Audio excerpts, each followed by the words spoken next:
So let's start with an easy one. All right. What's your name? Kyle Olinger. How do you stay positive?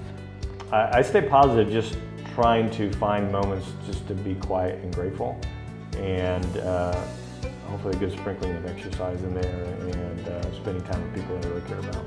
Which of your skill sets as an agent are you most confident in? I think my knack maybe is just being able to connect with folks. Did you have a business goal for this past year? Yeah, I had goals in terms of what I thought I would be able to produce, and I managed to do that, so I'm pleased with that, so yeah. Do you have a goal for this upcoming year? Sure. What was your first concert? The Beach Boys. What music have you been listening to lately? I have a kind of an eclectic mix of music on my phone, so at any given time you may find Bare Naked Ladies, Frank Sinatra, Lyle Lovett. So there's kind of a strange mix on there. So whenever I hit random on my phone and I'm streaming it in my car or something, you may actually even hear an A.B. Grant Christmas song in there somewhere, you know. So it's a weird combination, but it's generally good. What was your favorite Beverly-Hanks memory so far? Okay, so I'm pretty fresh yet. So, I guess what I would say is almost immediately after we announced this sort of marketing alliance between, Walnut Cove Realty and Beverly-Hanks, then there was the big year-end beginning celebration that was done virtually. And so the marketing group, Neil, sent out those cool packages, open your champagne and that kind of thing, and participate in it. And so, like everybody else did, I was watching that, and I was really struck by how cohesive a group, as large as it is, it's hard to have cohesion in a group that large. It's easy to do it if you're in a small group, but I think from top down, Neil and everybody else has really created this culture of family and support, and it's just a very positive atmosphere. And so that, to me, really came across for the first time in watching that video. Because, everybody's kind of like putting comments on the bottom and way to go, this person, way to go that person, you're the best, those types of things. I'm like, wow, this is pretty cool. So that's probably one of them, and again, everyone is accessible, which is hard to do in a large organization. I think they really pull it off. Were you part of the launch of the clips at Walnut Cove? Yes, I'm the old guy. If you could have lunch with any member of the current Beverly-Hanks family, who would it be? Okay, so I probably I've dined with all of them, but again, there's so many great folks. Anybody, come on, everybody, let's go to lunch. What do you have planned for today? Well, after we're wrapped up here, then I may have a quick home showing, and then my family and I are getting in the car and driving north to Indiana. So our oldest, who is a competitive gymnast and a senior and is heading off to college next year, probably Air Force Academy, is competing in a gymnastics meet up in Indianapolis. So we have a lot of family and friends up there yet, and so we're going to create this big collection of support and visiting and fun up there, hopefully this weekend, and hopefully we don't drive in a freezing rain or anything. Which do you find most gratifying, buyers or sellers? There are certainly ways to be gratified with both of them. I'm sort of genetically predisposed toward helping buyers because that's just what I started out doing, and but they both have really great opportunities, right, to serve. So I enjoy both, but I tend to probably immediately think of myself more as somebody that would resonate with a buyer. Are you a texter or a caller? I don't think I prefer one over the other. I do both way too much, according to my wife. Who's the last person you texted? It was my client. Yeah, it was my client with whom I worked yesterday, and we wrote an offer, wrote a contract on the property. So we were wrapping some things up this morning. So yeah, that was a really safe answer. I'm glad that's what it was. Do you have a favorite local nonprofit? I'm a big fan of Homeward Bound. I mean, there's so many great nonprofits in the area, and one of the neat things about Walnut Cove actually is that there's a members association. It's not a club sanctioned thing or a club sanctioned thing per se, but it's a group of members that came together a number of years ago, and the whole purpose and formed this 501c3. And so one of the things that really the whole purpose of their existence is to generate as much cash as possible and then write grants out into other organizations in Asheville. So it's a really wonderful example of folks being grateful for what they have and where they are, and recognizing that not to think and act outside the gate, for example, would really not be very responsible. So it's a pretty sweet thing. But yeah, I'm a big fan of Homeward Bound, and there are so many great organizations out in Asheville that we support. If you could make a documentary on any topic, what would it be? I think that if I had to make a documentary,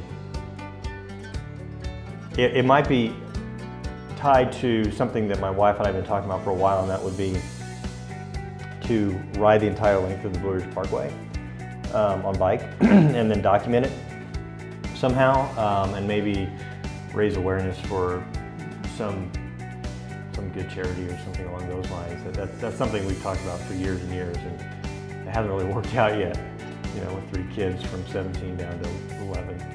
So that might be a retirement thing, I don't know. How do you feel about the movie Rudy? Oh, Rudy's awesome. I watched it just, when was the last time I watched Rudy? We went up to a Notre Dame football game at the end of October. So yeah, so we watched it in anticipation. My son and I watched it in anticipation of that.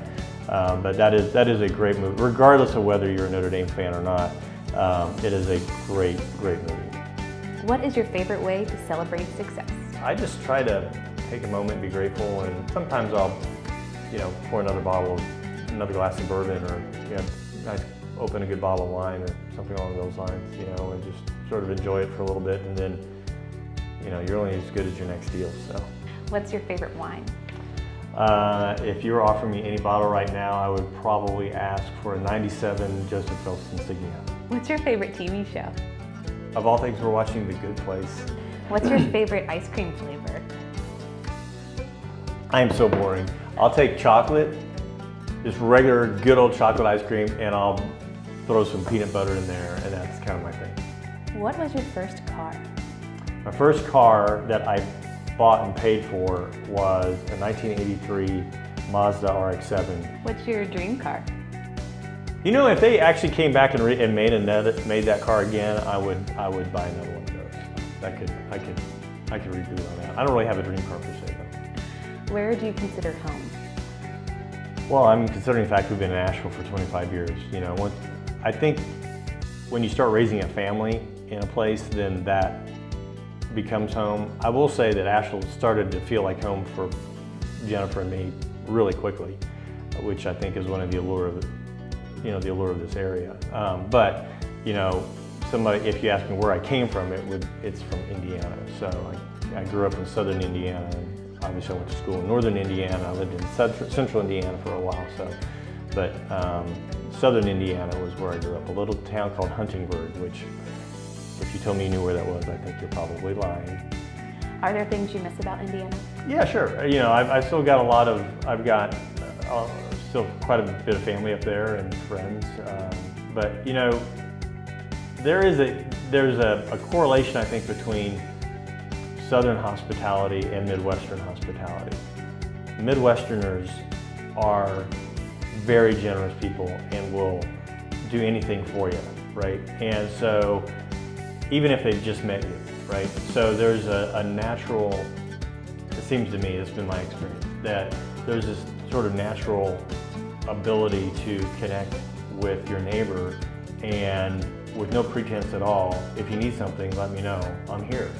And so I think I'm sort of genetically, that's been embedded in me. So that's one of the things that's really kind of special about that area. Do you have a large family? Yeah, particularly the extended family. My immediate family, I was one of 4 boys, So there were 6 in our family, but I was one of 21 grandchildren on my dad's side, and we all lived within it. We all grew up within a 5-mile radius of each other. So my best friends, really growing up, a lot of them were my cousins, and so there was, you know, an Olinger grandchild graduating from our local high school, at least one every year for like 16 years straight. Do you have any animals you would consider family?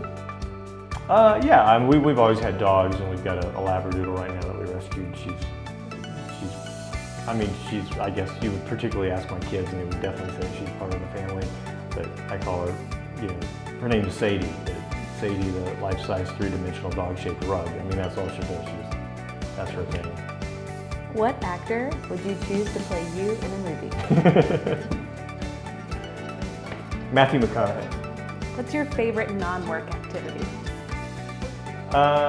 You know, if it's just, you know, I love to jump on my road bike and just go rip off 20-25 miles and just sort of clear my head. Which hobby would you like to spend more time on?